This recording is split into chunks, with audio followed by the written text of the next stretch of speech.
Hey, okay, so it used to be you used YouTube events on RealStream. Have you not been using Restream? Absolutely been using Restream. Yeah, okay, so then YouTube just go into YouTube and you copy the thing and then paste it into Restream. Yeah, so dude, newsflash, YouTube completely changed every fucking thing then in the last 6 days because it don't work anymore.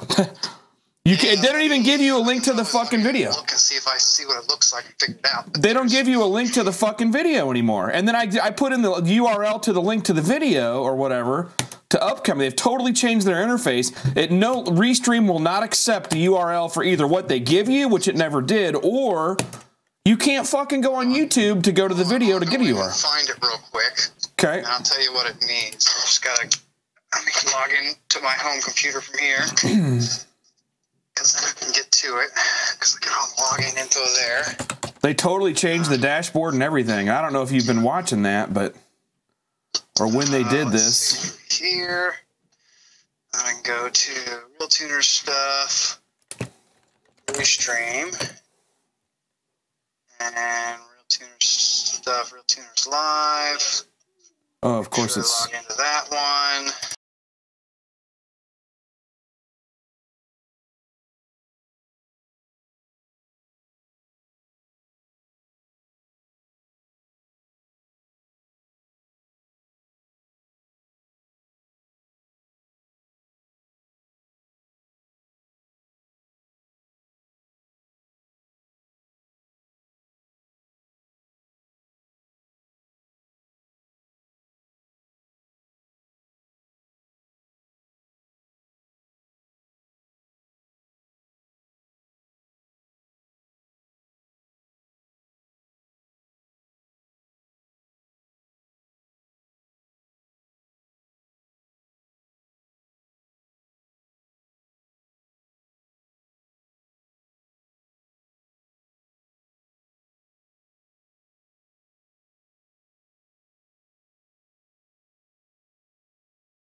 Yeah, it would be.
Testing 1, 2. Yep, it's alive.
Greetings, everybody. What's going on? Welcome back, RealTuners Radio. I have a weird echo on myself.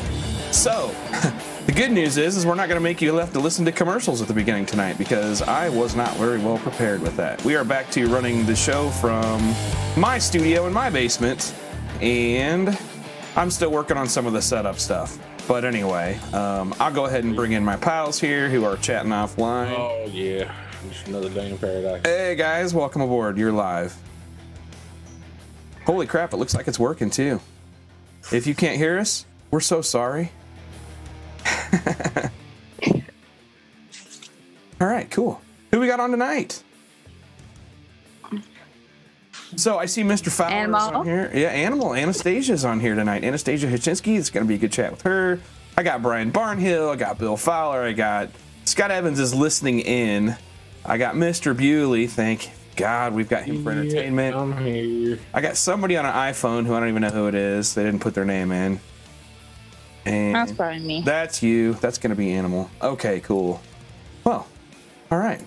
So it's going to be a pretty simple one tonight. We didn't have much to talk about, so we were just going to do a Q&A, but then Anastasia said she would get on with us last minute, which I thought was pretty cool because we spent, the last 3 podcasts I've been down at your place, actually at your shop, hiding out. So, and watching. I know, you just need to move up here. I know, right? You don't need me anymore. These guys didn't need anything. I don't know if you guys are paying attention. Yeah, let's go through the background a little bit, Scott. Yeah. I'll just start off with, and wow, give me some time and I'll actually get some pictures posted up here maybe during the show. But you can see on my Facebook page, we've been posting up updates of the really cool Cobalt that the Hishinsky family have built. Both small tire and big tire compatible.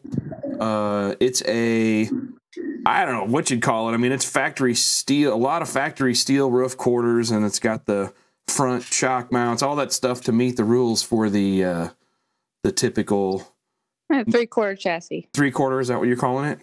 Yeah, that's what we're calling it. Okay, so I mean, it'll meet all of last year's rules. I think the rules are going to change some this year. But a pretty neat car, really neat car, beautiful build. Everything's gorgeous. All the fab work is amazing. And it did kind of shocked me. It made on the local dyno down there in Bonner Springs. We went to Mo and Stephanie Lone's. They got that really nice roller dyno. If you've been to the Blake Hughes's classes at 417 Motorsports, we bring their dyno in for those classes. And we were on that dyno, and it held back 1,550 wheel horsepower on this car, which is a 406-inch LS with twin something or others that Bewley spec'd out and worked with the guys at Venom Racing Engines, Reed Sanders and Jim Gray. So, and it seems to be working. It's on methanol, 16 of Tom Sewell's big injectors, the 2000cc guys, and not his biggest custom ones, just the regular Bosch 2000s. And then, I don't know, what's the turbo combo on that thing? Somebody help me out here.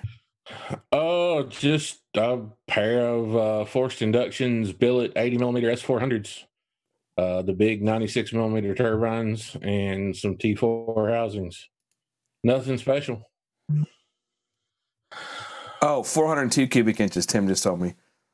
My bad. Mm-hmm. Okay. Oh, well, now that makes all the difference. Yeah. I screwed that all up. Sorry. Sorry, anyway. Anastasia, when you say 3/4 chassis, and then Scott, you mentioned it was built to a set of rules. For those of us in the audience that don't have all this down in our heads for every series and every place, what exactly does that mean when you say 3/4 chassis, and to what rules was this car built? It retains the Factory, front frame rails, stock, shock location, factory firewall, pretty much anything from the firewall back, whatever goes. Small And the tire, car- big tire. And the car is Whatever sorted tire. to what? Say it again. What's the What kind of certification? chassis cert does it have? It's a 6.0 cert. Okay. 25.1. 25.2? Is it 25.1? 25.1. Yep, 25.1. I didn't think it was light enough to qualify for 25.1. Yeah. We're giving away something there for folks who don't know what that means. Yeah, we were Chuck. talking about the weight.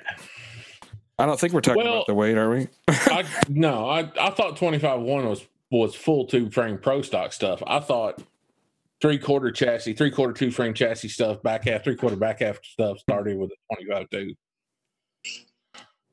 I think it's not double frame rail. Mm-mm. Started off with a B&B car, right? Some of the things you see in Super Gas, NHRA, beautiful, Super stock. or Super Stock, whatever. Yeah. Okay.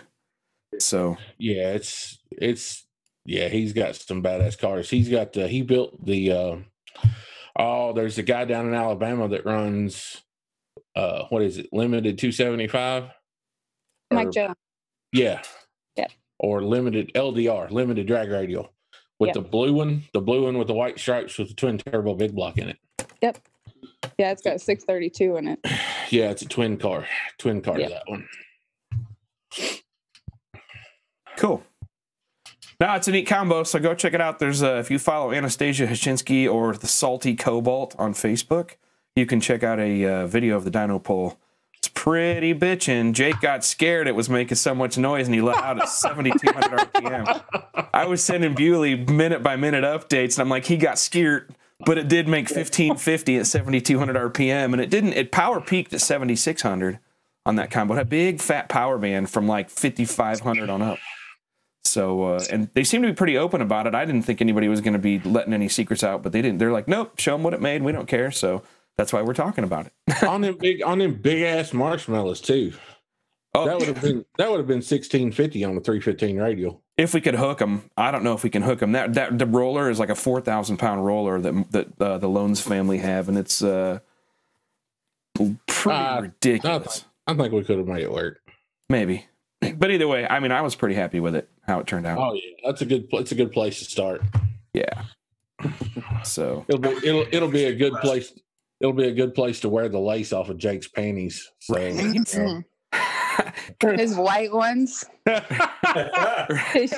his cheeky white boy short underwear. He's got some lace. He's got some lace trimmed cheeky. Oh yeah. Have you seen the jeans? This chick, I mean, this guy wears? Have you seen the jeans? He's got some of those bedazzled jeans. Oh, did you borrow hey, you assholes! I'm sitting right here listening. Oh shit! Sorry, man. What have we figured out the first event we're gonna hit? We tried to go testing at US 230 or US 36 in Cameron last night, and man, we get there 20 minutes later, it's raining, and it rained just enough, 20 or 30 minutes, just enough to have them shut it down for the night. So we got screwed there. Then we wanted to go testing this weekend, but we're looking at the weather forecast, and that doesn't look very bright or promising. So are we just like, where are we going with this thing first? Where are you taking it first? I think we're gonna just do Speed Fest. I think it's the 27th of April In Kansas City? Yep. Cool. Yep, with some small tires. I think that'll be the first one if we can get some tests. I was going to say, are we even going to get any? You're even going to get any test passes? And I say we. I'm not even going to be there for that, but we'll be watching. But so yeah, I mean, I guess I don't know. The only thing you have left to do is figure out if it's going to go. We know it drives straight. You know that all the wheel speed goodies. I don't know if you guys have checked out the fab work. Anybody else listening in this? But I posted up some pictures on my Facebook 2 weeks ago of the really cool front wheel speed reluctor wheel that these guys built for this thing that fits on the back of their TBM brakes and it on the rotor, and it's just drilled holes, 36 drilled holes in a slot of I don't know what, some kind of ferrous steel, whatever, and it actually worked. I wasn't sure if they'd have to slot them or what, but I'd seen this done on a motorcycle before. But anyway, so they have a 36 tooth deal on both the front and the drive shaft now. And it seems to work really good with their Holley. I mean, you can push the car a couple inches and it registers a speed. So I thought that was pretty cool. I'm a big believer in high tooth count. If your ECU can support it, and so it's not technically a toothed wheel. It's actually a disc with large holes drilled into it. Correct. And it's just reading the blank spaces of the holes going by. Interesting. It worked awesome. I'm like, I don't know if that's going to work or not, but I mean, we gave their dad's the fabricator on the project, and we gave him the spec sheet, and he's like, no, it's built to the spec or whatever for the sensor to read, and I'll be damned. We hooked that thing up and spun it, and it just, boom, started working right away. No pull-up resistors required because the Holley has them built in. That was super nice to wire. Man, everything turned out beautiful on the wiring on the car, too. And I got to throw some huge props to Anastasia because, everybody... I mean, everybody's used to the whole, oh, look at that cute girl that works on her car. She's got a crescent wrench on the radiator hose.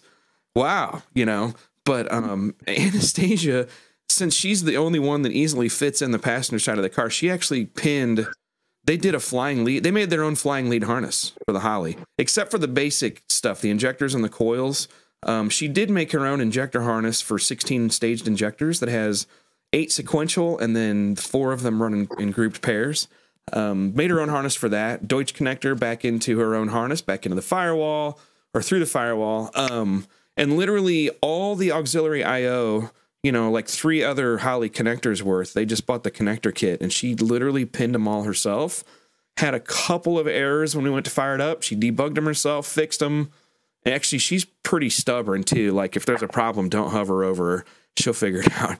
But yeah, no. She doesn't like that at all. But, she got it all done, man, and she had attended a couple of the RealTuners classes, so she knows what's up. I was really impressed. The Holley, she's new to the Holley. She had been on MS3 before, but now she's got both of those systems figured out real good. How do you like the Holley so far, now that you've done your first new system? Curious on your thoughts on what's different, what was weird to learn. Any thoughts on that, Anastasia? Oh, I love the Holley. I think the whole pin map for the inputs and outputs, I think that's super genius. Yeah. You don't have to write down what you have on what pin or if you make a mistake, what connector it's on. You can change it in software. Yeah. Right. Yeah. Still good to have some paperwork to record all that stuff because you may never know when you don't have the laptop handy and unable to look at the computer. So don't rely just on that. Also write down somewhere. She made us a spreadsheet that worked out really good. So Anastasia, crimp or solder? Oh my God.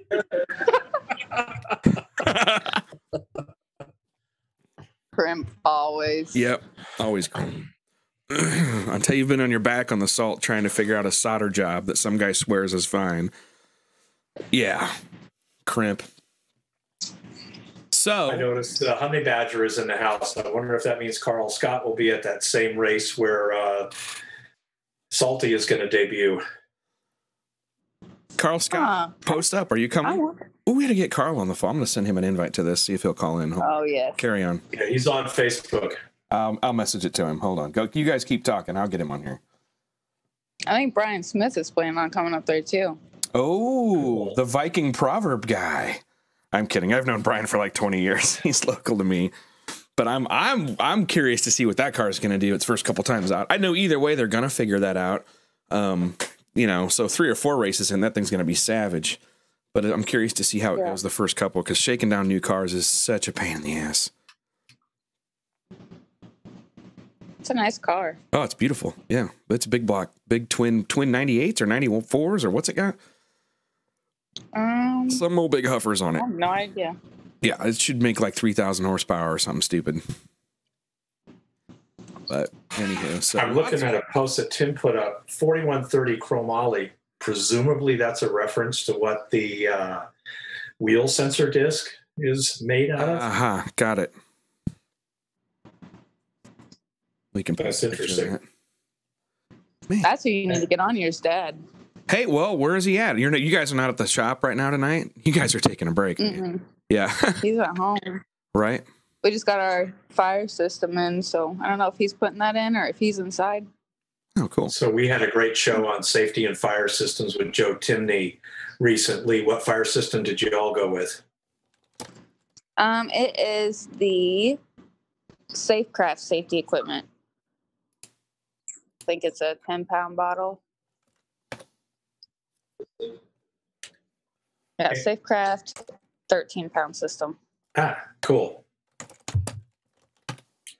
Okay, I just gave Carl Scott the dial-in number. We need to talk about Honey Badger too, because everybody knows Honey Badger. Honey Badger don't give a shit if you know about them, but everybody knows about Honey Badger, right? So Honey Badger's got a new combo this year. He put that crazy giant Whipple blower on another one of his Troy Scott combos. His brother builds his motors, builds awesome race motors, and he's been out testing that thing and cracking off some pretty impressive. I'm not going to talk about the numbers, but that car, for as heavy as it is, that car gets out of the hole quick. So anyway, hopefully we'll get Carl in here to talk about that. But what else, Bill? Ask away. Yeah. Oh, yeah. I just, for those who maybe don't know their drag week history, Carl and Troy set the bar all the way back in 2005 for what people will do to themselves and what it takes to win the event by rebuilding the entire engine in the pits at Bowling Green, right, before making the drive up to Norwalk. Right. That included, my favorite part was file fitting the piston rings with an angle grinder. Right. That was a little detail I just loved about that. Somewhere I have a picture of Paul Whalen and looking up through underneath the car. You can see him up through the cylinder bores. They literally almost bear blocked this thing. It's funny you say that. They really did. Carl and Troy did set the standard for how crazy you have to be competitive at Drag Week. It's funny you say that because you're right, Bill. They were the first ones where you're like, are they really going to do that right here in this dirty parking lot? They're literally going to bear block this thing, replace 8 pistons, and they absolutely set the precedent for everyone else years after how crazy you have to be. Yeah, all the great thrashes started there. Right. It's also interesting to reflect now that winning with an 860-ish, Carl will know the number, I don't, average to win the event in 2005. And now we have the Crazy 8 guys running an index class, right, in street race, small block power adder. Right. Everybody's running down close to 850s because of the cage limitation. I personally encourage Freiburg. I think they need to remove the chassis limitation from the street race classes and let them go where they can go. Because I think running on an index is against drag principles, but that's just me. But since we've got Anastasia on here right now and we're talking about Salty, can we explore a little bit more about that you're willing to share about the combination? We know how big the engine is. We know it has twins. But what's the rest of the drivetrain like? And are you able to talk about some of those things? I'll let Jake explain that because I don't know exactly all the details. She's busy worried about all the electronics and how it actually works, but yeah. The car is the engine that's in it's a 402 that VRE built. They were kind of in collabs with John on the deal. And John, we had a set of turbos that were originally picked out for it, and John jumped on board with us and told us that shit wasn't going to work, and set us up with the big snails for it. Classic John fashion. And we got it taken care of, though. We pawned those off on Jonathan Coleman, and they were on Jonathan Coleman's drag week car last year. Yeah, and he hauled the mail with those. Very impressive. So, yeah, it's just, in my opinion, they weren't up to the task, and they were a better fit for Jonathan. So we ended up doing like a three-way trade on those things. And yeah, no, it worked out. I think it worked out good for everybody. Yeah. And now he's got the same size turbochargers that are on Salty for this coming up year. But I so won the picture contest. You so won the picture. I so won. I think you might still be aggravated at me about that.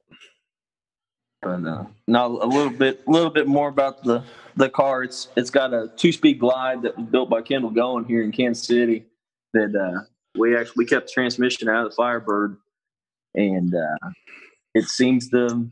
I mean, we beat the hell out of it in that thing, and that car weighed 3460 with me in it. Never had any problems with it. We stuck it right down in the new car, along with had Dusty Bradford with PTC. He spec'd the converter for the car, and it seems happy from the little bit of data that we've got so far. It seems like it's going to be a good match. But the car is, I mean, it's a chameleon when it comes to the tire size stuff. The car, it'll fit all the way from a 33 16.5 under the car down to, I mean, we had Sanders build some crazy 1-inch offset wheels for it, so we can run all the way down to a 28 10.5. So it's going to be on whatever tire that the class calls for. It'll fit it. The chassis, you was asking about the chassis. The chassis it's a B&B car that was built out of Cobalt, Tennessee, and the car, actually, we bought the car, the bare chassis of it, we bought it from a guy named Lee Sharp that he used to race the car in NHRA Supermod, and he had a mishap with the car, rolled it, so we had to rebody it, restub it, made a few changes to it to make it a little bit more happy as far as running it on a small tire, a short 28-inch tire. There was some changes that we had to make in the rear. But for the most part, I mean, it's still Darren Brogue's brainchild as far as the chassis, and we was real happy to be able to get our hands on that, because that guy, man, he's got so much data for that chassis and that micro adjust 4-link that's under the thing that he told us after we got it all finished up. He says, I don't care what size tires on it and what surface you're going down. He says, I promise that thing, I'll have it hook its ass off. So we're gonna see here real quick on what the thing's gonna do.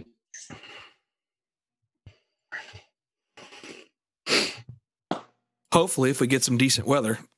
Yeah, no joke. We may have to strap pontoons and some paddle tires on the damn thing if it keeps going the way it's going. Gonna need a little bit more than 3.5 inches of rocker clearance. Yeah. We already had to raise it up after driving it up the driveway. But yeah. So Anastasia, I guess it's not your first time tuning methanol. You worked on some other cars last year, but first time with one of your own cars on methanol. What and a mechanical fuel pump? Thoughts on that? Differences? Weirdness? Is it any different to tune for you? Any different to work on? Well, I don't really like the fumes. I will say that. I'm not a fan of that, but other than that, I mean, no, I helped Chris Grafton with his car in the beginning of the season last year, and I kind of got pretty familiar with what it likes to idle and what it wants it, on a load. I messed with Russ Freeman's vet for a little bit, but. So you're getting used to those AFR numbers in the 3s and 4s and 5s. Yeah. So, yeah. But it's just a number change. Yeah. Cool. And your car has a cooling system, which is kind of a cool thing, which lets you run it and warm it up at a more lean mix. And it took us a while to figure out to get that just right. But I know, we milked the oil up like an A fueler a couple times before we figured that out. But I guess, did you guys check it out here lately? Has that been cleaned up now, getting better? Oh yeah. Yeah.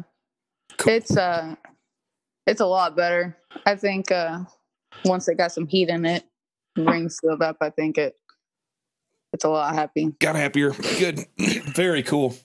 Well, does this mean it'll start on alcohol, or are you still going to need to start it on gas on cold days? Oh no, it starts right up on alcohol. Nice. So their fuel system is pretty damn good. It's an Aeromotive mechanical deal that Jeff Stacy hooked him up with. We have to get him back on here soon. This thing builds 30 psi of cranking within about 5 seconds from completely dead sitting overnight. It's the most impressive. I'm just going to call it a little bit of luck, but just good planning. But they got the pump well below the tank, so that it gets a good gravity pressure head to prime it up or whatnot. But yeah, it works really good. I was impressed. It literally gets 30 psi. She did install. She sat through Evan's webinar and did his fuel pressure compensation, and we have been running that. We ran that on the dyno. It seems to work really good. Yeah. So it's got a good gravity.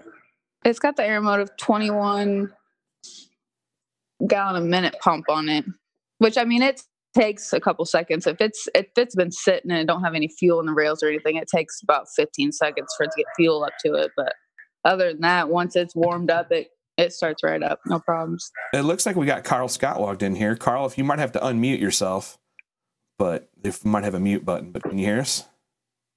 I can hear you. Yeah, kick ass. Can you talk about honey badger changes for this year? We've had a little bit of changes with that damn thing. Went from a 706-inch nitrous and 2 kits to a little bitty 632 with an 8.3-liter Whipple that's been kicking my tail. So our challenges there were crank shaft flex at the snout a little bit with the higher pulleyed up blower drive, and we were maybe a little bit more and a little bit. Yeah, more than a little bit, but it's a losing sync because it was touching down on the center on like a 40 thousandths gap or a 30 thousandths gap. So it they swapped out to the Joe Oplowski's 24-1 magnet, or is it 12 magnet? 12, yeah. Minus so 1. 12 minus 1. And that sucker worked perfectly right out of the box. So, yay, Joe. Hyper control. Yes, works great. Got that working, and now we're figuring out plug heat range that it wants. He's transitioning over from nitrous, to like real power. And yeah, it didn't really like the nitrous plugs, and I'm not smart enough to take extra plugs, so no, it's kind of you probably have plenty of extra nitrous plugs, like blacker and shit, but the AFRs were showing it really wasn't. Yeah, and it's either going to be it's going to be the plugs. I saw that thing was freight train smoking, rolling coal like a diesel at like 13-to-1 air fuel. So like, nah, that's actually unburnt fuel. But yeah, I had 2 guys ask me if it was a Cummins or a Duramax. So.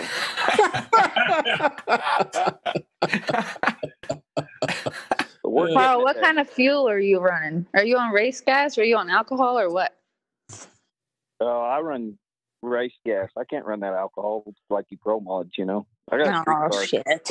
Here we go. Here we go. Here we go. They'll find out Saturday. See, he's running the right gas. I'm not a methanol fan, really, so we'll see what happens. But I think he's going to be fine. That car already is flying. Go ahead. Are you coming up to the streetcar takeover thing, Carl? No, I'm on to the No Prep Mayhem at KID. Oh yeah. They kind of messed up and just put on the True Street. All they got is has to have DOT tires and insurance, and Honey Badger has that for sure. Oh yeah, a little 30-mile cruise, and I'm in. Nice. Yep, Honey Badger's ready to go on that front. Honey Badger drives around like it ain't nobody's business. Honey Badger just don't care. Yeah, I went ahead and swapped the gears. We had the steep gears in it, and I put the 370s back in it. Try that. That whole torque thing in that damn Whipple is unreal. It's something else, isn't it, man? That thing left so hard, even on the small, on the no big boost pulley.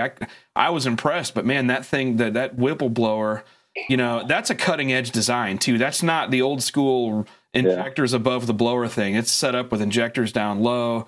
It's got snappy throttle response, and I mean that thing gets out like you. I was really impressed. I know the other guys were impressed too. So.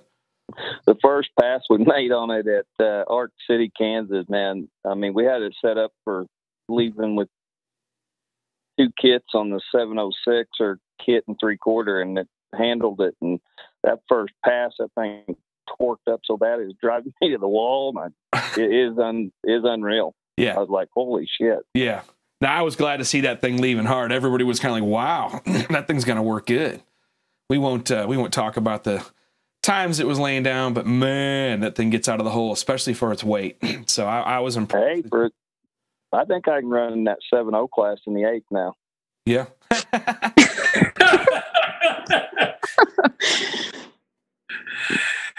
It's pretty crazy. That thing was bouncing that front tire all the way down the track just about. It was crazy. Right. You better watch out for those turbo cars on that 60-foot car. I hate to say he's going to smash the turbo cars on that 60 animal. That car got down. Turbo queers ain't got shit on the 60. Oh, here we go. John, here you're supposed to back me up. Here we go. Let's get it on. I tell you Did I what. mention I run straight tires? I run street tires too. You guys all run them slicks and shit. You know, real street cars run real street tires. So. Yeah, real street tires do run real street. Real street cars do run real street tires. They're called radials. They're usually either a 275 or a 315, and if you ain't on one, you ain't a street car. Oh shit! Here we go. You want to get on a real street tire? Take them marshmallows you got on the back of that damn on the 315, and then we'll talk. Here we go. Oh, here we go. Hey, I had to bring that up. I've been running these damn tires shit and yellow, and I ain't switching right yet. I'll get Jack Roberts in here, and we're going to put that down, pin the gate shut while the car's staging tune in one of these turbo cars. Let that thing make about 35 pounds in 0.2 seconds, and I'll show you a turbo car that won't 60 foot. Long as you can hook it. Now, long as you can hook it. All you got to do is hook it. I've seen Honey Badger get down a car wash, and that's the one thing I think Carl and his crew have figured out is chassis setup for really crappy conditions. Because I could hook on a dirt road with a 4-link and an 18 wide inch tire too. Oh boy, here we go. It's always that easy, right, Carl? Hey, they sell Sawzalls. All you got to do is whack them out, put them on there, and we can get her. I smell grudge race coming up here. We got to set a time and a place, and who's going to all be doing what when. I have to go to the street. I ain't no track racer, I go to the track to get this thing dialed in, and then that's it. I could take the tires off of my Dodge, build a spacer, two of them together, and it still fit under the fender well of that car. And I run a 35 1250 on the thing. Yeah, that's kind of a big ass tire there.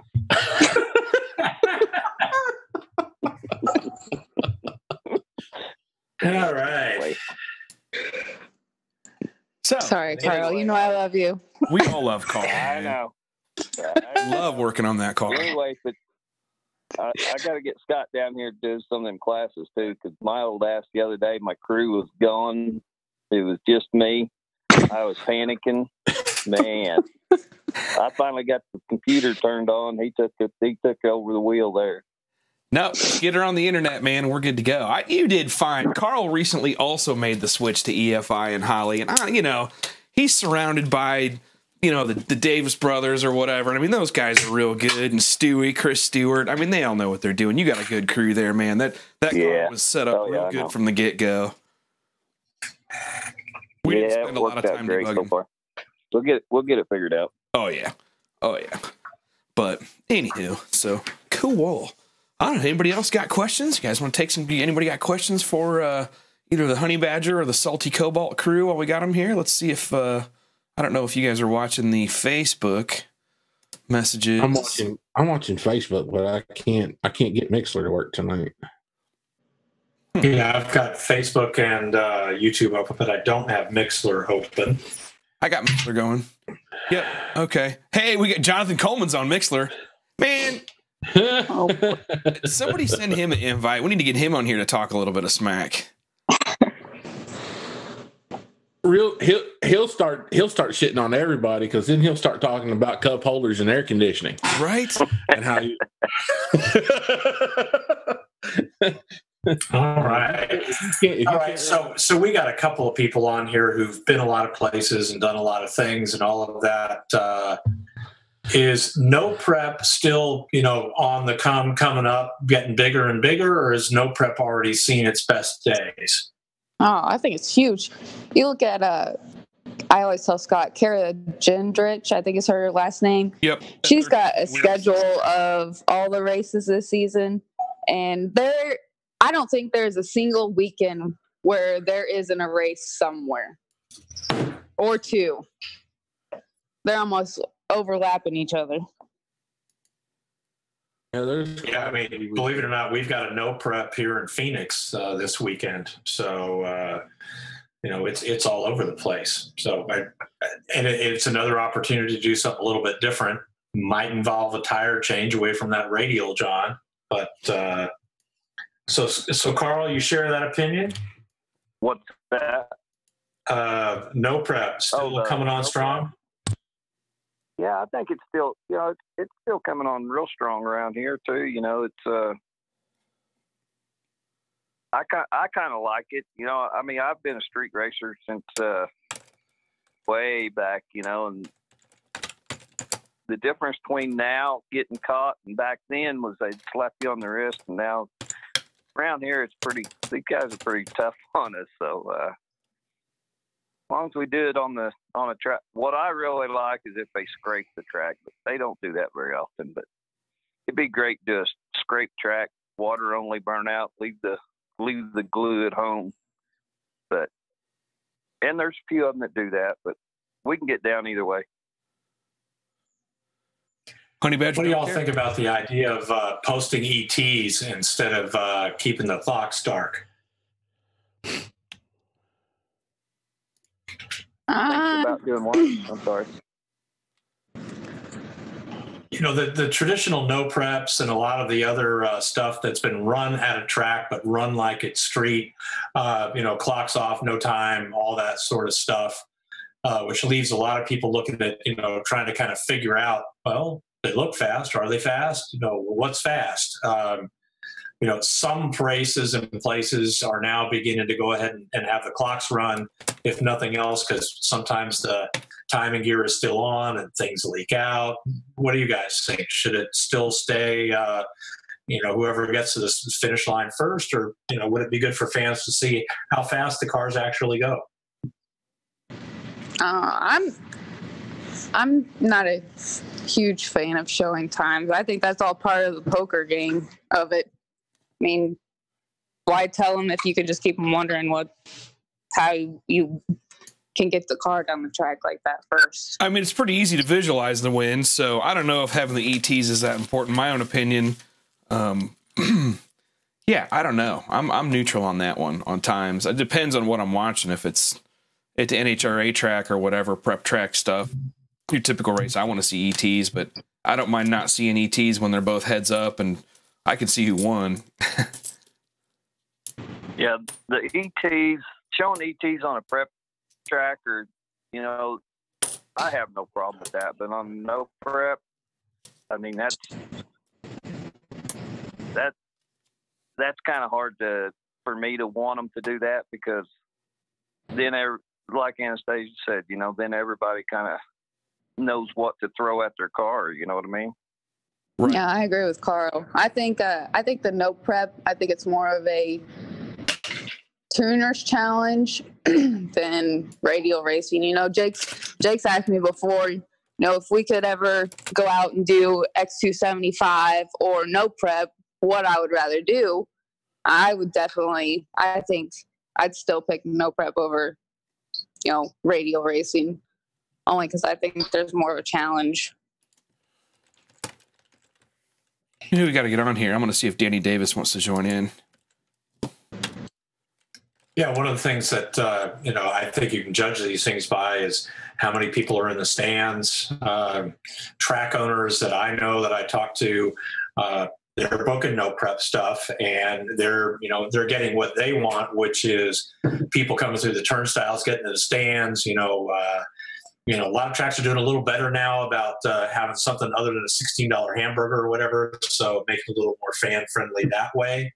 But the bottom line is you got to have a show that people come to watch, which is when it gets a little interesting, because we've got a series here locally, I'm talking to y'all from Phoenix, called Beyond the 1320. And so the way they run that is we start in the shutdown area, for some of these long shutdown area tracks, and not going real far, real fast, that's okay.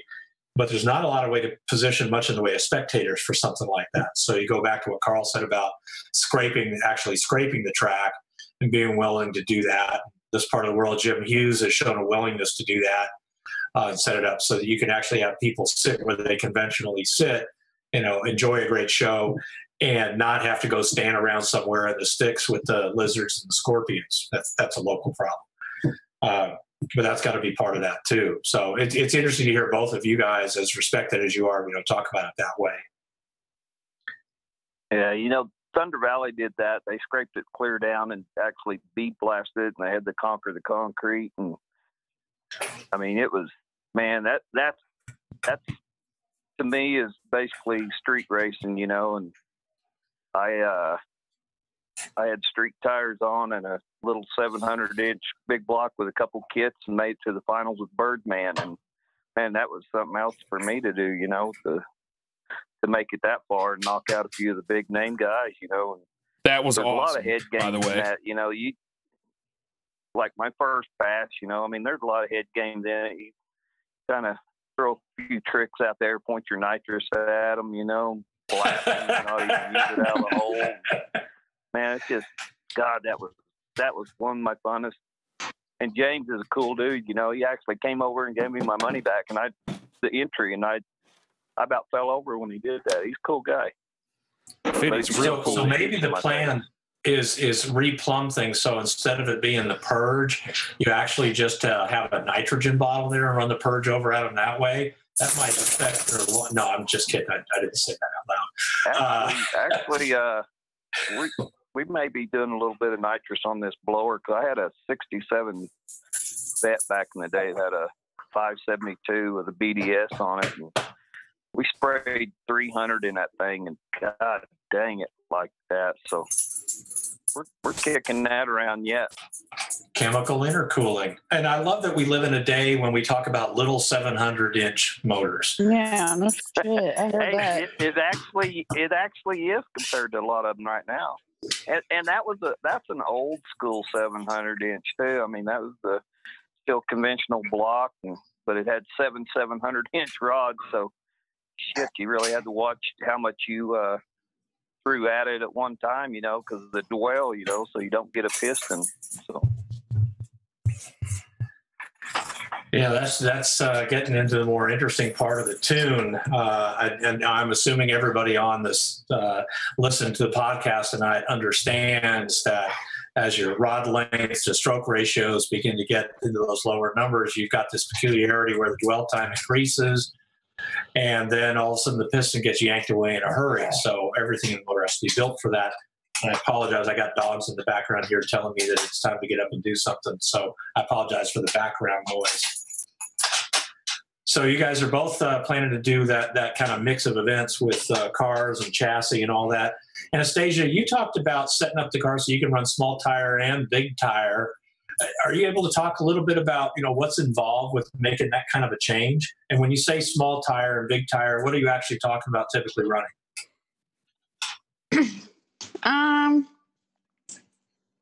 Well, small tire, what a lot of people around here consider small tire is the 28s.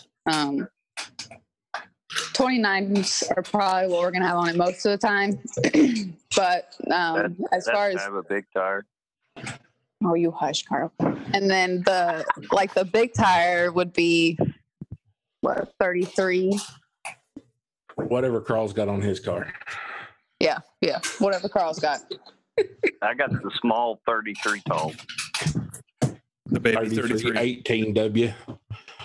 And I cannot wait till line up with Salty on the street, because that's just win, lose, or draw. It's going to be a fun deal. And if I win, I'm giving shit, and if I lose, I'm pretty sure I'm taking it. So either way, it's going to be fun.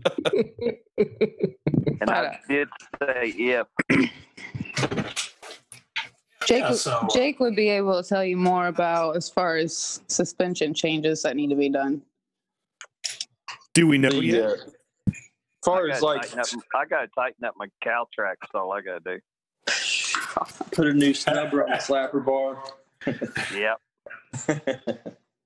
Yeah, you run a bolt for a snubber, or you run a rubber, Carl? No, I actually run the neoprene nowadays. Ah, okay. But No, far as switching our car, switching it over from a big tire, going from like a 33 down to a 28. There's adjustments that there's modifications that we've made to the rear end to be able to keep to move the shock itself, to keep the extension the way that the chassis is intended to work. So it's just a simple move of the shock up the location, but keeping the being able to keep the ride height the same and everything else. It's a pretty simple change. I think that once we get things figured out on the car, I think far as like switching it from the small tire setup to the big tire setup, I think could be done within an hour.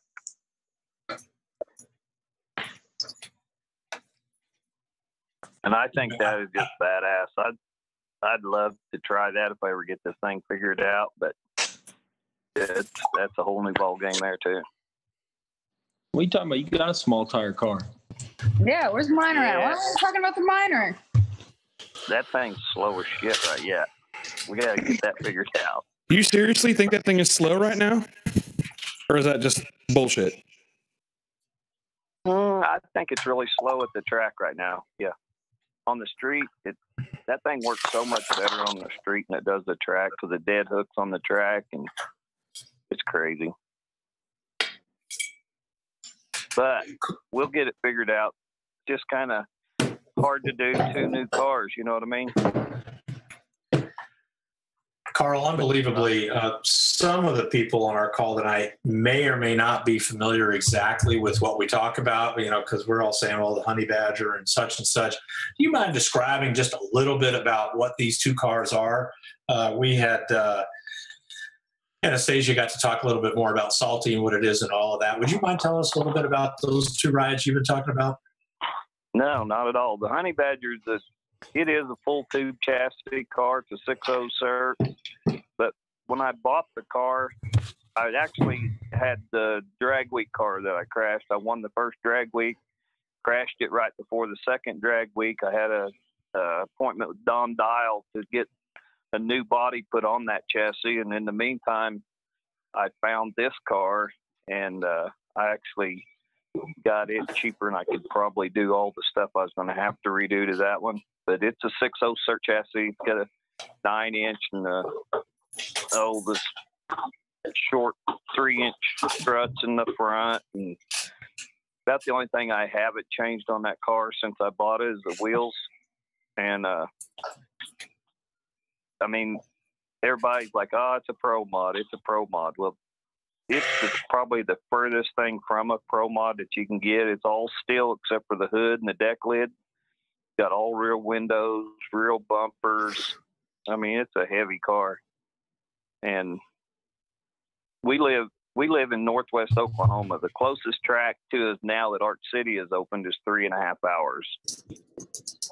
The Thunder Valley, it depends on the traffic, is either 4.5 hour drive. So the last thing I'm going to have is a car that I do not drive. And this thing's street legal. It's tagged. It's got mufflers.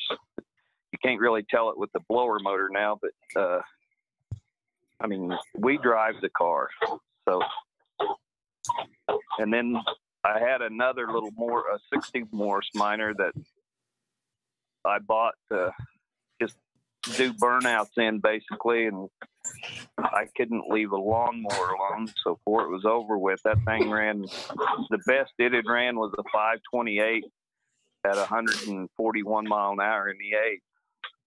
And Dustin Davis, one of my best friend that helps me all the time, I had him driving it, and he had back surgery, and I drove it. And I took both cars to Great Bend, Kansas, to the horsepower on the plains. Had the Honey Badger in the street class with street tires, and had to drive it, and made the drive, came back, jumped in the other one. The first pass, we used to leave with 40% of 150 shot, and had a little 362 small block in it. Well, we went down and did some testing, and I was leaving on 75% of a 250 shot, rolling it in over a second. And man, that thing was a rocket. And I get down there, and I had about a 40 mile an hour crosswind. picked the back of the car up. I smacked the wall about head on at about 130 and rolled it and tore it all to hell. But I did jump in the Honey Badger and beat Larson in the finals in that same race. So that was good. But that had to feel fun. We built another. We built another one, and it's like twice the car as the other one, just not as fast yet. That sometimes happens, doesn't it? You build all that capability in it and all that stiffness and all that chassis, and then you have to relearn how everything works and how it reacts and how it moves or doesn't in some cases. Yeah. Well, the other one was all carbureted. This one's got a Holly on it also, and it's a learning curve, I think, more than anything for us. I think you guys are doing good, man. All things considered. We'll get down there. We'll get a class down there. That way you guys can all sit in on, and that'll help a ton. Yeah, that would be great. Yeah. But cool. Hey, so I know Tim Hashinsky. Did you make it on here yet, Tim? He's trying to dial in. But while we're waiting for Tim to get on, he can talk a little bit more about the car. We got Danny Davis on here. We can talk to him. He's a promoter, one of the local promoters. He did the LSX versus the World last year. Danny, what are your thoughts? You got some input you want to bring in tonight, or you want to talk about some events you got coming up? Fire away, man. The stage is yours. Well, first of all, can you guys hear me okay? Yes, we hear you good. Okay, good. I got these headphones on, so I wasn't hearing nothing. Let's see. So I have a race coming up May 25th, Arc City, Kansas. It's a recently brand new refurbished track. Carl's been down there the last couple of weeks and weekends actually testing both cars, and Chris Maybrier, the new owner of the track, just resurfaced pretty much entirely the whole track. So I'm actually looking forward to that. And I have the main event class this year is $10,000 to win. Nice. So there is money in these events, you guys. I mean, that's just a regional event. That's real money to go after. Yeah, and it's a little different. It's not a no prep. It's going to be a prepped event, but I have it set as a heads up, no time event to kind of get, I guess, all the racers involved. I got no prep guys coming. I got radio racers coming. I kind of got everybody getting involved to, shoot for that $10,000 prize. And it seems like it's something that nobody has done before. So I figured, why not try it out and see what happens? So far, so good. I mean, people signing up. Things looking up for the attendance. So as far as pre-registry, I have just in the main event $10,000 class. I believe I checked this morning. I think it was 57 entries. Sweet. For that class alone, and 228 or 229 entries total for the 7 classes that I have going on. So far, so good. We got about 50 days left before the event, so I'm looking to get even more guys registered to come and get this money. It's a guaranteed payout, so it's going to be a good time. From a spectator's perspective, they really fixed up the Arc City track this last year. Now that place is nice to go check out. I was impressed. You done a nice job down there. Yeah. That thing is crap again. Yeah. So it was kind of a shit show early on in the year. I had the race at KID. It was scheduled to go there. We wasn't going to move it. And then, as you guys know, Maddie went on to San Antonio, did her thing. I was left for about a month with no answers and no track and nowhere to race. And I already had sponsors locked in. I had to make, the decision to move the race, to accompany everybody. So I talked to Chris in early January, and he told me all the plans that he had set in stone already. And I jumped on board with him real quick with everything that he said. We got concrete barriers there. We got VIP seatings with awnings. We got, a brand new surface coming in. It was kind of an easy brainer for me. No, that's good, man. It's good to see that all coming together. And yeah, that facility, they've fixed that up nice. So cool. You got any other events coming up you want to talk about? Not until next year. I got another event that I'm adding. It'll be the fall of 2020. I don't really have it set in stone yet, but it'll be kind of the same kind of deal. But it'll be somewhere located, not in Kansas. I can't really say much about it yet, but it'll be somewhere. Cool. Now, looking forward to it. All right, groovy. Hey, Danny, before you got on, we were talking with Anastasia and Carl about no prep and some of the races and the idea about the different classes, what kind of surface they run on. You mentioned that this will be prepped. It'd be interesting to hear what prepped means in this case. But also we were talking about whether it's a good idea to have clocks or not. What are you guys going to be doing for your various classes? Same prep for all the classes, and will the clocks be on for some and not for others, or what's your point of view on that?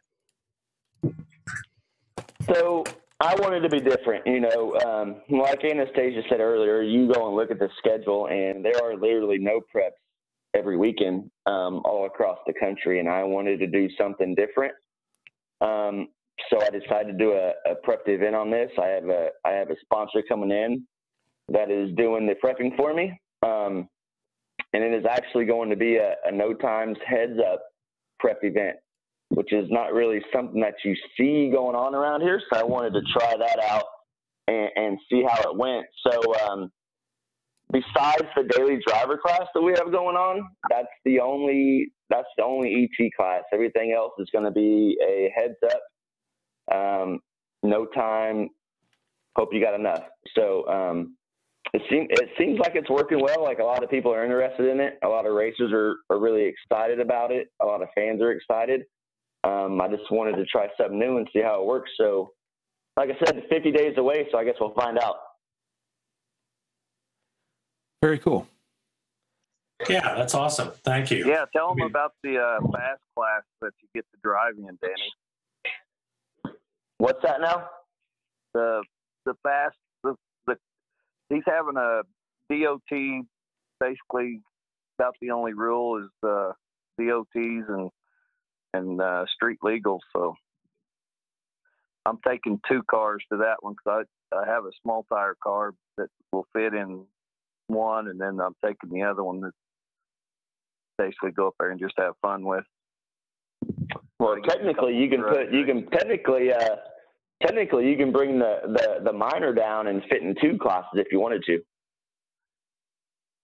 And we may do that too. We kind of get it lined out. We'll probably do that too. And I just raised the streetcar payout to $2,000 winner, and then it goes to $1,000 runner up, and then you will also fit, if you want to, you'll fit in the main event class for the 10K. I probably want to do that. So technically, you can come out and win $12,000. Technically, we're planning on that. Hey, I went down there for the first weekend of testing when you guys were down there, and I actually messaged Carl and I said, I don't know if the minors it's just all motor right now, but that thing is going A to B every time, and it's actually really impressive what you got going on with it, Carl. Thank you. The last pass wasn't real impressive. Dustin kind of, we thought we knew what we was doing. We may have got on the button a little bit early, and all we got to do is put a wheelie, skate wheel on that parachute mount, and we'd have bars because it came clear up and drug that thing for about 5 feet. I saw the picture that AJ took of that, so yeah. Yeah, that was pretty cool. We were originally going to have AJ on last night. We're going to get him on next week, but he had to work tonight, and we had to push back a date. But hey, so I want to change gears here back to the discussion where originally we were talking about the salty Cobalt. Tim Hashinsky, Jake and Anastasia's dad, is on the line with us. I don't know, Tim, you had some things you wanted to talk about. Probably correct us on some things. Well, everything that's been going on has been coming together pretty good, and got pretty high hopes, really. The car is infinitely adjustable, and think everything has been done right. All the attention to details have been, all the T's have been crossed and the I's have been dotted.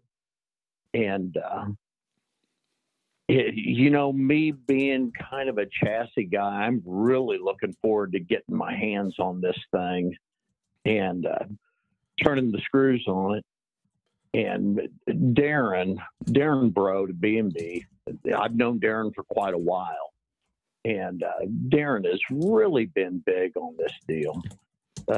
He is, through the whole build, we basically bought this chassis that we had to do several things to it to get it race ready.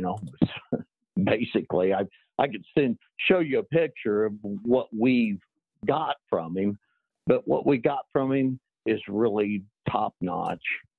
And I admire Darren greatly. He built a really nice car. But in my discussions with Darren, I'm confident that we're going to be able to make this thing work with whatever tire we put on it.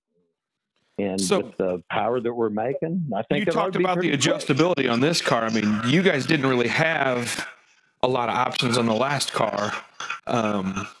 So that's at least. No, we were very limited on the other car. And, it was pretty heavy car. A lot of people have heavy cars out there that haul the mail, but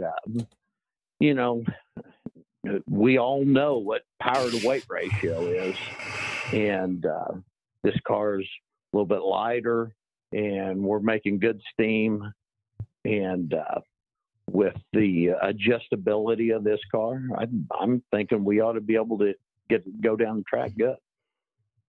So, Tim, question on that. Infinite adjustability implies infinite adjustments available to you. One of the kind of, baselines for this show is how people as doing tuning themselves or working with tuners. What kind of data are you looking at, when you have infinite adjustability? What are the critical things that you're going to look at to figure out how to get this car to leave consistently and go down the track efficiently? And, and again, don't want to give away any secrets, but what are the key things that you really look at when you start making laps to get the car to do what it should be doing? Well, looking at the rear wheel, that's everything in this deal. And this car was built to run NHRA Supermod originally. And we're talking about a 900 horsepower small block. But the thing is even though we're making a little bit more power than that, just a little bit. Yeah. What double? I think the thing is all of the basic theories on drag race 4-link chassis. It all has to do with the instant center of the car and how to apply leverage to the chassis.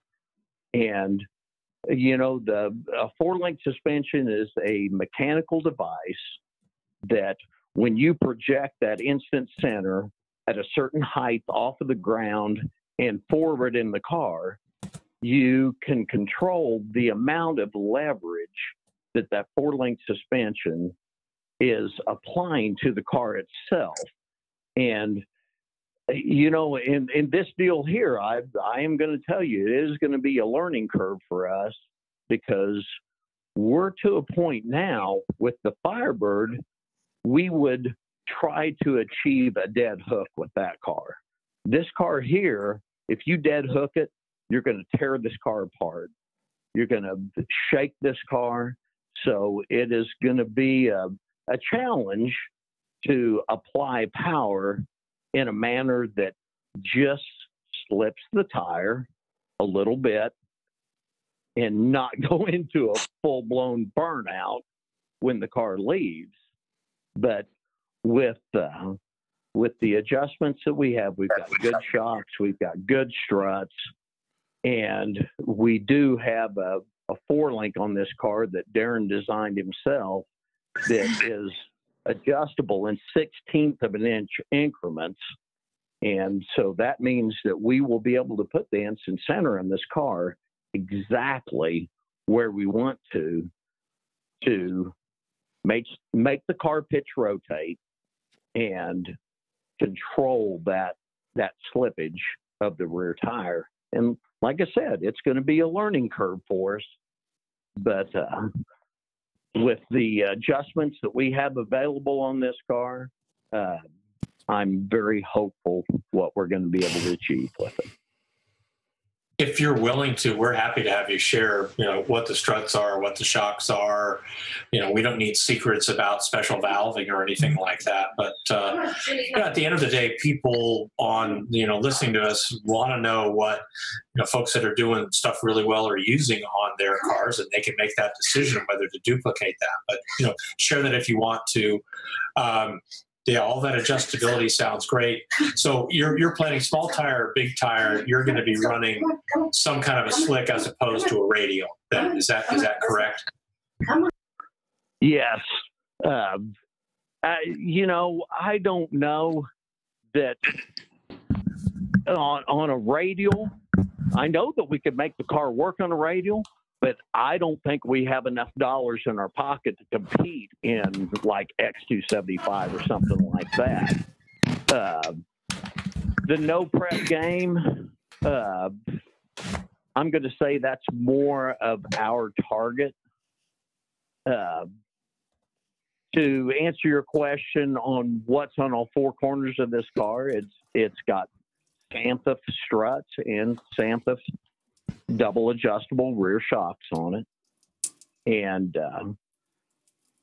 that was per Darren's request on it, because he literally has thousands of runs of chassis data with these components on the car.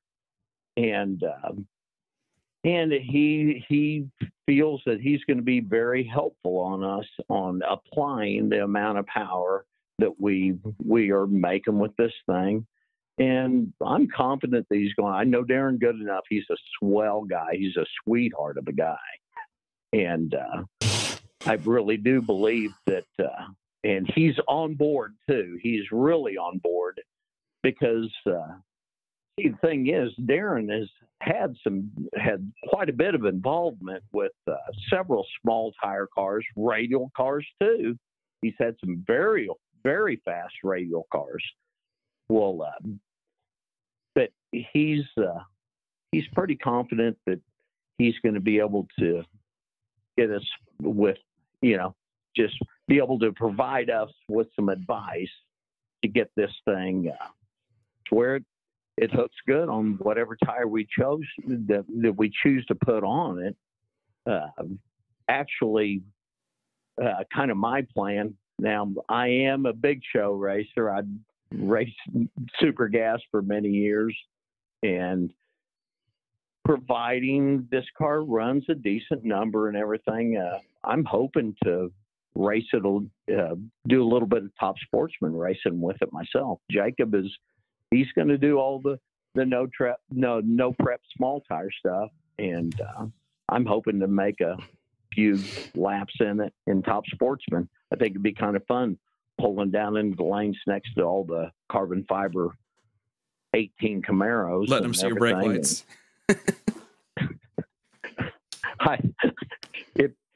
I'm hoping that it's kind of a heartbreaker, really.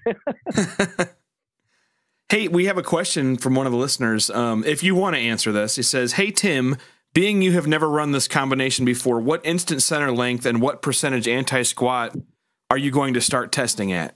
Can you share that?" Well, Darren has given me a spread that he wants us to start with on the 4-link. And truth of the matter is, as you well know, Scott, we've been working our tails off on this car. And I know I've gotten to watch. Actually, have not, we just got the car squared up and at ride height here within the last 3 days, since we just got the springs early this week.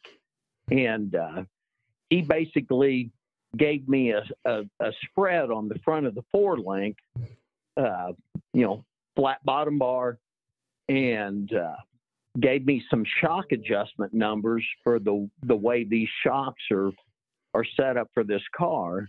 And I haven't even had a chance to plot the car out to actually give you an accurate height and length on the bar on the car. I plan on doing that here within the next couple of weeks, because I definitely want to get it plotted out so I know what the bar adjustments equate to on a height and length adjustment on the bar. I'm going to say right now the car's probably got about somewhere around a 50-inch length that's probably about 5 inches off the ground.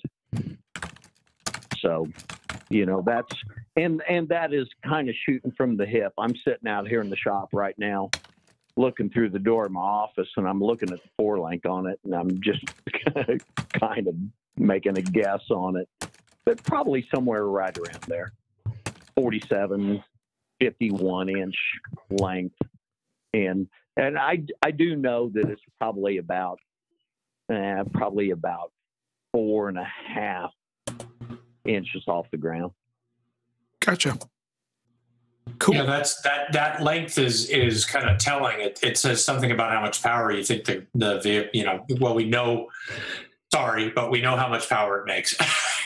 So that's very telling about that. You guys are going to have a lot of fun with that ride. Yeah, we don't want to drag the back bumper off of this thing, and the bias on the car is actually going to help us quite a bit on that right there. We are a little bit nose heavy, but I really do think that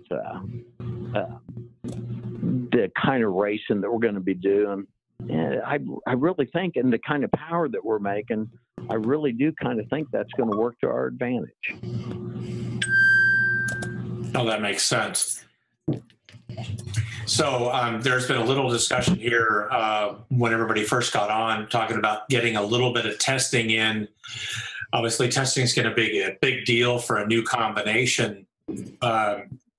There's really no point in sharing, exactly what the adjustments are and all that, because it's this car is unique to this car, all of that. But and you talked about what is the rear tire doing as the key thing that you're going to look at in this. And again, because of our tuning perspective on this, are there channels? Holly has an enormous amount of I/O capabilities. We talked a little bit earlier about wheel speed and the ability to capture that. Anything else that you'd like to share with folks? And again, look at this not so much as what exactly are you going to do on Salty, but more, what should people that are taking a car out for the first time, they know it's square, they know it's straight, some of the basics are done, but you're going to go out to the track and start making hits. What do you suggest people look at, as a way to get their tuning situation dialed in? Well, kind of a lot of that has to do with how much power they're making too. Once you reach that, and once again, this kind of depends on the weight of the car, but once you reach that, let's call it a 3,000-pound car. Once you reach that, I'm going to call it 1,100 to 1,200 horsepower threshold. It changes quite a bit, because even with the Firebird, when Jake and I went on Rocky Mountain Race Week with it, when we got to Great Bend, that was our next to last stop on that deal.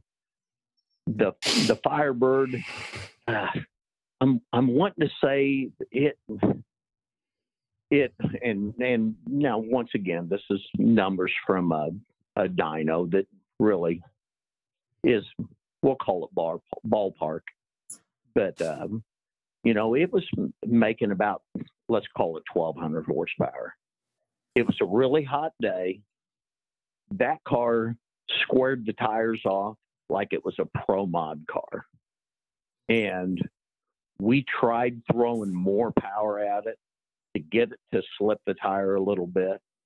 And we couldn't do it. They had the track really glued up out there, and they actually had probably a little bit too much prep for what was going on down there. But you know, when you reach that horsepower threshold, wheel speed is essential, man. You can't dead hook them, because it does all kinds of wonky stuff to the rear tire on it, and you need, I mean, the control of the rear suspension with a shock. That's when you go from a Alden shock to a JRI or a Santa or a Mincer or something like that. You have to control the rear axle on the thing, because and this has been shown on shock travel sensors. The initial move of the rear end, it doesn't matter where the forelink is set up at, the initial move of the forelink is separation. And now if you've got a car that has an instant center that's stretched way on out there, well, the mechanical action of the forelink induces squat. But that initial move is extension, and you have to control that amount of extension. And naturally, with a heavier car, you don't have to push the rear axle to the track near as hard. But when you start getting lighter than like 3,000 pounds, well, then that's really important, because you do have to push the tire down to the ground, but at the same time, you can't dead hook them. You have to slip the tire a little bit. That's an interesting point. Since we were talking with an event promoter earlier here, when you look at a Rocky Mountain Race Week or Drag Week, I would guess, especially since both events now are biased toward everyone being on a race tire, quote unquote, meaning a race tire compound, the bulk of the cars have kind of switched into the drag radial world. And a radial, whether it's a radial slick or a conventional drag radial, I use that term loosely here, you know, they're trying to dead hook a tire. Whereas when you're running a conventional bias ply or a radial slick that's also engineered to slip a little bit, as you described, we've got two kind of different goals with what track prep and everything looks like. Obviously, that complicates things when you end up on a fly, what amounts to a, whether it was intentional or not, a flypaper track, as you described, you know, trying to get a conventionally tired car, you know, to get moving without, you know, shaking, squaring up the tires, you mentioned, those things. So how do you assess, and again, you know, I'm talking ahead for all the people listening to this who are, you know, taking their car out and going to go out to the track, and they're trying to figure out, well, what do I got here? You know, I've got a radial tire car, or I'm going out there on my 10.5Ws, or I'm going out here on something else. What do you suggest for a little more casual racer? You guys are professionals in really every sense of the word. What's your advice for the more casual racer who's trying to figure out, okay, I've got some adjustment to my shocks. I might not have Santufs or JRIs or Penske's or God knows, but you know, maybe I've got some double adjustable QA1s or some lower end AFCOs or whatever. You know, what do you tell people to look for as to how to make an adjustment for their car? What should they be looking at? What can they learn from the other cars? You know, what do they learn from walking on the track if they don't have a tester? You know, what should they be doing? Well, if you've got a drag radial on your car, if you're making any kind of steam at all, you've got to keep it hooked because the drag radial will not recover from slip. And, just, and this is a pretty broad bit of advice here, but you're going to have to let the car separate. You're going to have to loosen the shock up and let the car do everything it can to plant the tire. I was just talking with a few people that I know very well that I respect their advice. And, some of these real fast drag radial cars, they are allowing almost 11 inches of extension on the rear shocks of their cars. And that's why I don't know if some people have seen some still shots of some cars that were running at the race that they ran at SGMP here, 4 weeks ago. And I myself saw a picture of a Corvette that it looked like a monster truck. I mean, you could see the entire rear wheel, and this was probably at the 300-foot mark on the track. And once again, it comes down to rear axle control. And man, I'm sorry, but a set of, as much as I hate to say this, set of $800 shocks aren't going to cut it. They're not going to cut it. Not if you're making good steam, because it's really essential that you control the rear axle movement in these things. A radial prep track is pretty brutal, really. For high horsepower cars, if you've got one of them shiny tracks that you're looking at down the windshield or through the windshield, man, you better hope that you're rolling the power in at the right time, and you can roll in quite a bit, because those tracks, if you're controlling the rear axle movement in the car, you can lay it down, man. You can throw the kitchen sink at it.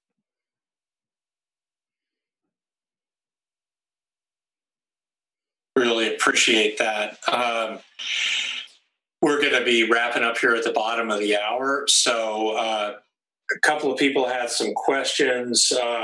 Brian Chandler on YouTube asked, trying to build toward a 235 car, talking about being the slowest, does that mean cheaper budget and a little easier to operate? Brian, that's going to have a lot to do with what you just heard Tim talk about is power and weight of the car. There's some very interesting hinge points, about 1,000 rear wheel and 3,000 pounds, that seem to make a great deal of difference. Generally speaking, I'm the last person probably to talk about this in any expertise. I'll just refer to what other guests have said. But you get those hinge points around how much shock you're going to need to manage that. When you're trying to hook a small tire car relative to a huge amount of power, you're going to be talking about power management and even better suspension control than otherwise. So I don't know that I'd jump into DXP 235 as a starting point to save money. That's just my thought looking at that question. Other people here may want to jump in on that. 235 has started getting really expensive. Yeah. It's kind of like the old X275. Yeah. Yep. Yeah. So, it's like anything, 4, 5, 6 years ago, that was kind of the next realm. And we're going to deal so much with power management that, it'll allow guys to compete. And next thing those guys with 2,000 of the tire capable cars, and they're trimming them down to make the 235 tire work. I don't know. You have to figure out what suits and what works in your space and your race and your place. Other questions, anybody? Let's make sure we've got, we want to make sure we got everybody covered here tonight. Tim, can't thank you enough for all the input here. We had I'm going to change directions for a second. Brian Barnhill was on. We were having an interesting conversation. There's some quotes coming up on some of the sites about, my favorite was, God, we drift guys thought we were expensive and you drag guys are crazy. Brian, any news in that space to report before we close out tonight? Yeah, I mean, actually, hold on a second. Can you guys hear me actually? Yes, I've had my mic off. Yeah. Loud and clear. Yeah, it's actually been kind of crazy. Part of that what you're talking about, obviously, was the whole thing about the electric car being denied, and that's not 100%, but yeah, there was no all-electric drift car that was just denied to run at Long Beach because they can't deal with the fire system. They're not equipped to put out electric car fires. That's really kind of the big thing on that side, which requires some kind of different chemical approach, I'm presuming. Yeah, I believe Formula E may have moved from Long Beach for the same reason. But yeah, that was honestly within the last 2 hours. We're thrashing to get our pro car ready, to test this weekend actually, which is a little odd for me because I'm missing the test, because I'm driving a time attack event the same day our driver wants to test. So I'm driving and, checking logs remotely while they're testing. But yeah, this weekend is the first event in the Pro Formula Drift Series, so it's a whole new live stream setup. So it should be much better. Anyone's interested, definitely would recommend tuning in. But yeah, our driver was just listening to some of the basic costs and stuff, and he's just like, I'm not complaining anymore about cost, because we had a big long talk about that last week and in managing our budget. And I mean, coming back to you talk about, just because you're the slow cast doesn't mean it's cheap. We do all kinds of stuff to try to take advantage of rules, and work our way around rules that were originally intended to bring the cost down. And if you throw enough money at it, you can still solve the problem. Yes, sir. And that's kind of the name of the game anyway in racing. All right, yeah. I mean, my road race car is a Miata. We just made 140 horsepower, and the stuff we did to make 140 horsepower is retarded. And our class, the class I'm running in, has a limit, and we're trying to stick to 150 horsepower limit. And I know there's more left in the car, but my car came last. We threw it on. I drove overnight from Mass to Ohio, slept 2 hours, put my car on the dyno because it's the only slot we had all week, knocked it out in like an hour, 2 hours completely, between taking breaks, and then pulled it off and tuned drift cars and everything else all week. So it's definitely that time of year. But yeah, there's more money into that and stupid stuff to squeak out 5 horsepower. Well, and in those racing classes, 3 or 4 horsepower can totally win the event. You can walk away from guys in a straight. So I get that totally. Absolutely, yeah. That's if you give people enough time and money, they will spend you out of any class that is worth running in. Just look at Spec Miata. I have somebody. I have somebody to run, vintage Formula Ford, and that 3 horsepower on top of 140 as a class standard could mean all the difference.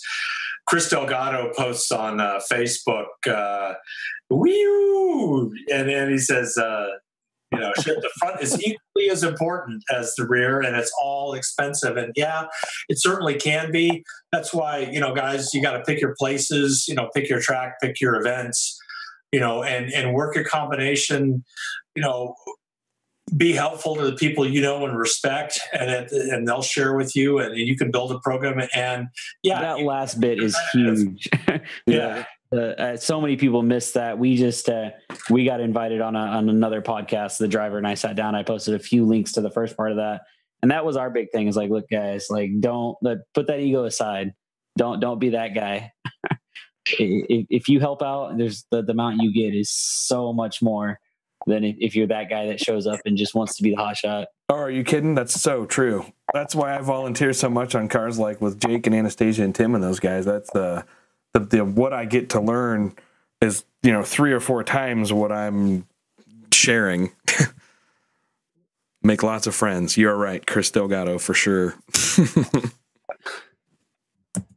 Yeah, so I don't have any other questions posted up.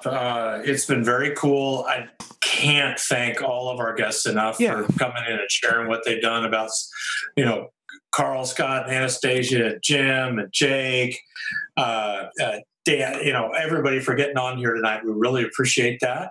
Yeah. Scott, unless I'm sadly mistaken, we'll be back Wednesday on our normal time. That's the schedule. schedule. Yep, correct. Yeah. It's busy season for us, but I got my stuff sort of working again here. It's not quite up to Evan's standards, but it will be soon enough. But at least everybody can hear us. So thanks everybody for holding off for a day too. Unfortunately, it's funny. The track US 36 didn't used to have good reception, and I noticed while I was there yesterday that they had like 4 bars. Somebody's Verizon put up a tower real close to there. So next time, if we're stuck at the track, we'll just do the podcast from there. But anywho, so thanks everybody for tuning in. We appreciate it. Thank you guys. Yeah, thanks, Carl. We'll update everybody on the progress of the Honey Badger and the Salty Cobalt as things progress here in the next couple of weeks when we get a chance to make some passes on these guys up here when the weather comes around. But that's about it for now. So. Hey, Carl. Carl. This is Tim. Yes, sir. I'm loving what you're doing, dude. Thanks, man. I'm loving what you're doing, man. We'll get it there. All right, we love you guys. Get rum. I know you Come will. on. What wine I look are you forward to drinking? seeing you, man. You too, buddy. All right, we'll wind it down. You guys stick around and you can talk some shit in the background here. I'm going to go ahead and mute you, but thanks everybody else for tuning in. We appreciate it. We'll be back at you next Wednesday. Like to shout out and thank everybody that joined in tonight and just kind of helped us have a nice little hometown regional type of show. So we'll talk to you guys soon. Everybody take care and have a good, safe week and get your cars ready to go.